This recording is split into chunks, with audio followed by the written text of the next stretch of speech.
ultimate guide to the CISSP. It's downloadable on their website. In addition to that, if you go out to the isscsquared.org, which just so happens to be in Clearwater, Florida. It's about 2 miles from, did you know, it's about 2 miles from where I grew up. Went to Clearwater High School in Clearwater, Florida, but ISC Squared actually has it off of Gulf to Bay Boulevard. It's pretty close to the original Hooters, if you've ever been to the Clearwater area. Probably now is not a good time to go because I think 600,000 people in Pinellas County currently do not have power. You can go in and kind of look at all this stuff and try to understand, what you're up against.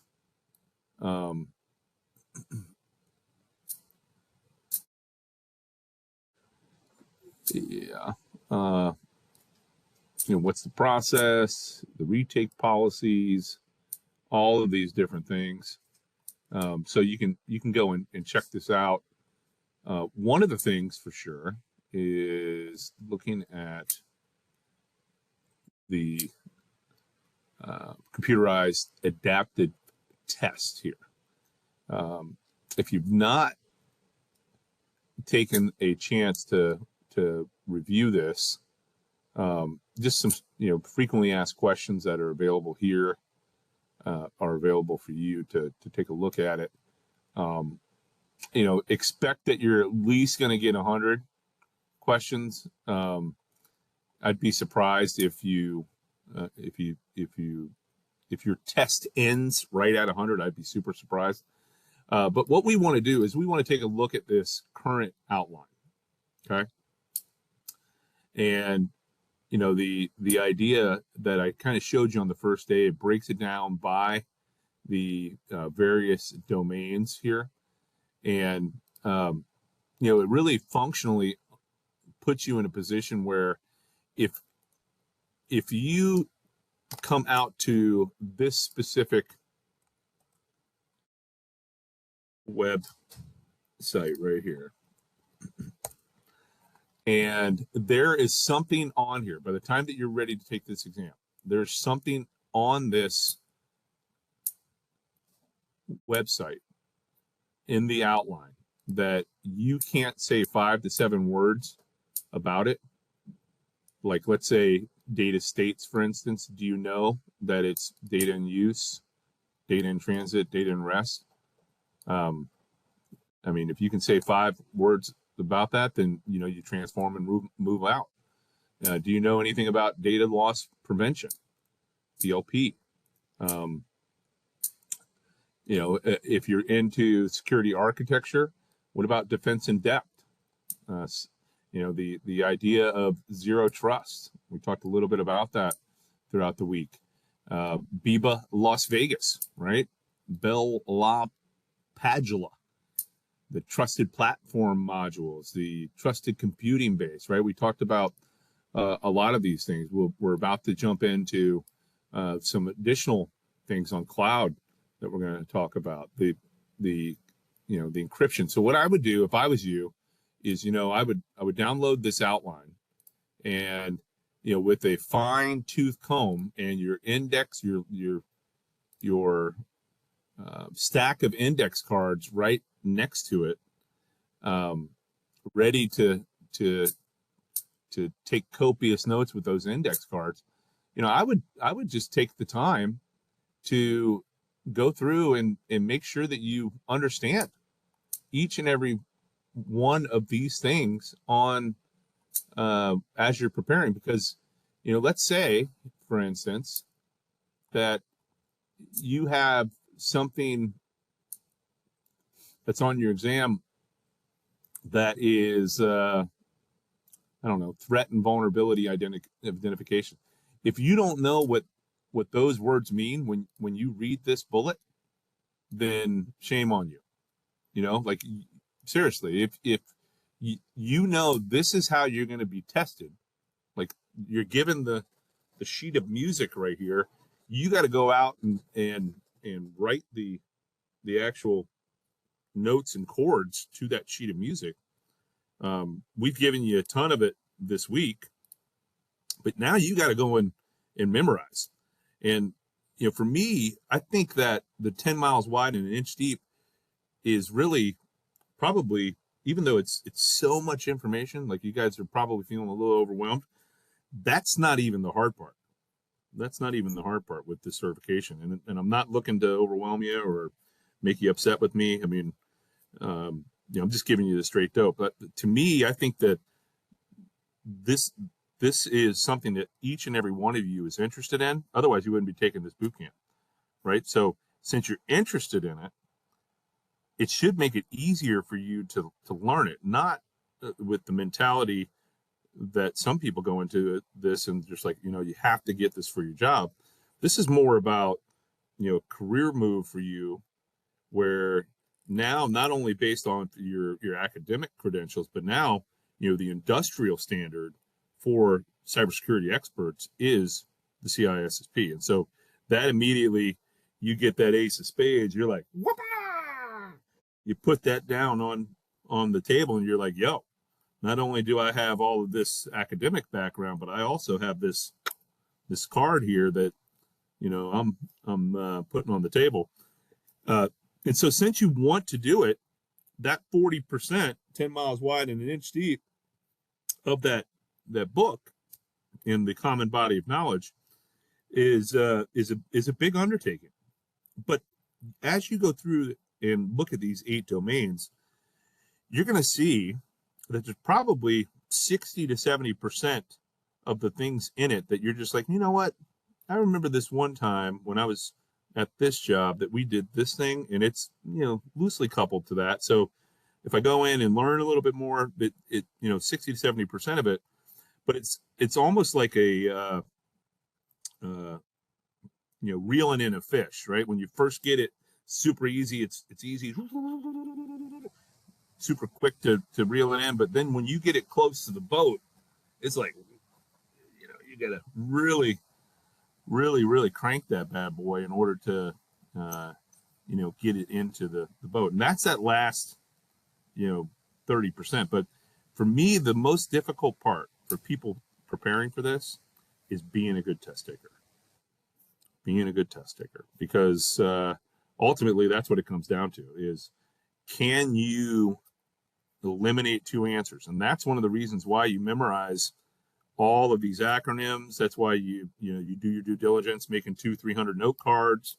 Because if you get a question and you don't know what one of the acronyms is, either in the question or in one of the answers, then you may not be able to eliminate that answer, right? But if you immediately, you guys know what I'm talking about. Like if you read the question and you immediately know that the acronym for one of the answers has got nothing to do with the question, that's how you want to be. And that's how you become a good test taker, is through memorization, these acronyms. And I mean, there's a ton of acronyms that you need to know. And it's just, you have to know. And in order to do that, then it gets you down to that, you know, 50-50. And that's where you put that manager's hat on to try to guess what answer stinks the least, right? And yeah, as you're going through and you know, kind of preparing for this exam, I would recommend that, you know, once you register for the exam, what I used to do is, you know, when I was playing baseball in college, one of my coaches, I would oftentimes get pretty nervous, especially if it was in front of in a big stadium where, you know, it's going to be a lot of people, and I mean a lot of people back then watching, you know, NAIA or JUCO baseball would have been, you know, a couple hundred people at tops, maybe, you know, for some of the bigger schools, 300-400. That was a lot of people watching you and yelling at you.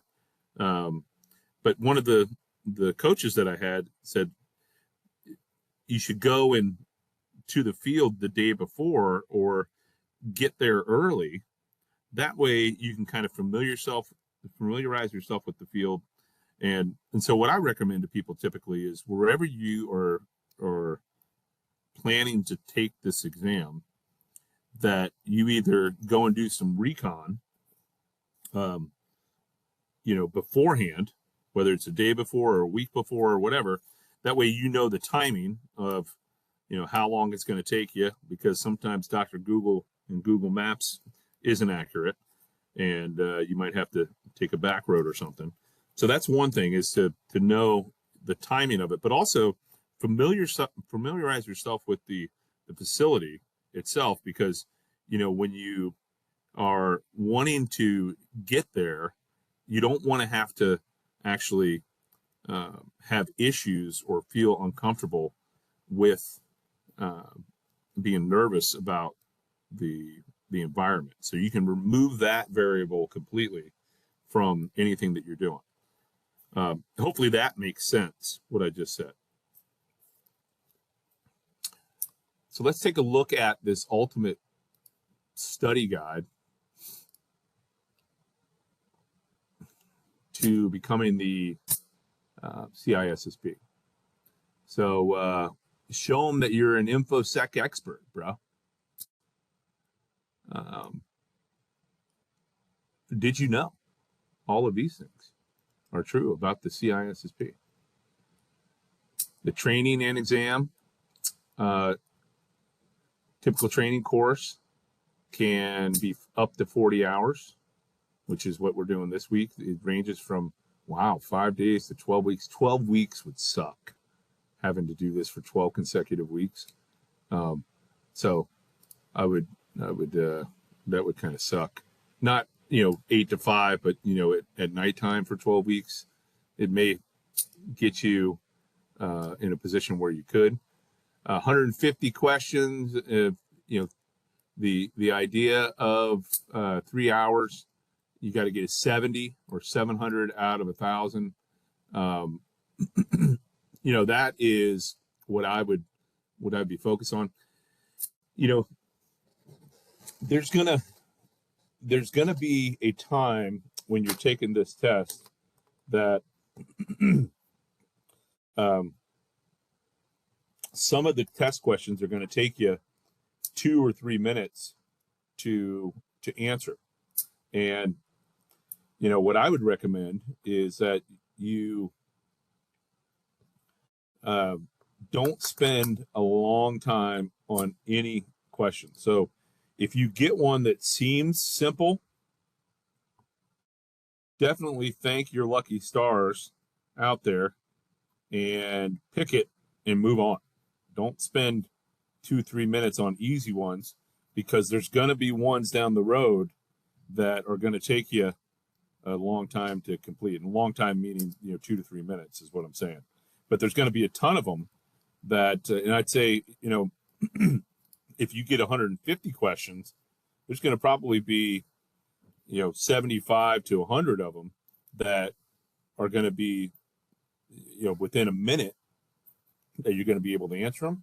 And then it's that that other 50 that's going to take you 2 to 3 minutes to do, and you just don't have enough time to be able to spending 3 minutes on each one of them. So keep that in mind. We talked about the different components that are on the exam. We went through the percentages. They don't have any they don't have any. Why does the number of questions fluctuate? Is it based on how well you are doing? Yes, it absolutely does. Brian, I agree with you. The worst part is the task clock on these. In high school and college, now you can actually get a what's it called? 524.50. What's that? 504. 504 plan to eliminate the timing on the exam. I don't think that they have that here. But you can get all sorts of crazy benefits from it. how do you end up being awesome on this? They recommend that you have the open a web link document here, the exam. So in here, this is the latest and greatest document for the outline that I was just showing you. I just put it into the chat window there. The reason why the number fluctuates is because it's a computerized adaptive test. So, if you are answering everything correctly, you're going to have 100 questions. If you are answering, let's just, I'm just looking at some of the different components in here. Let's just say that for some of your domain that you have, that maybe you forgot what NIST is, and because you forgot what NIST is, you may have 10, 12 questions on NIST. You'd have 112 questions because you got everything else right. I'm just giving you a silly example there, right? Maybe you forgot what that the General Data Protection Regulation was specifically for the European Union privacy. If you forgot that one too, you might see 10 to 12 questions just on that, and they'll light you up, right? They're going to be like, yo, this person doesn't show that they have proficiency in this. And so you'd have 124 instead of just 100. If you don't remember what data remnants is, or you don't remember what DLP is, they may ask you 6 to 8 questions on that to see if you can prove it. Otherwise, you have a deficiency there. And so, as you go through and do this, I would definitely practice with the book. There's an engine that you can utilize, and I would definitely utilize that. As you lead up to the time that you're getting ready to take the exam, not only would I know everything in this exam outline, everything, like there should not be one word on this exam outline that you do not know. There should not be one word on here that you do not know. And if you do decide to, oh, no, I'm going to take a punt with that, you're taking a risk that, if you do see that on the exam, your entire exam is going to be on perimeter security controls or whatever that deficiency is, right? Incident response or, backup strategies, whatever you decide to take a hit on. If you decide to, take a hit on some of the other things that they recommend, like, for instance, some of these as well. I mean, there's a ton of extra stuff here that you could go and learn, but you don't necessarily have to, right? With this supplemental guidance, because everything that's going to be on the exam is right here.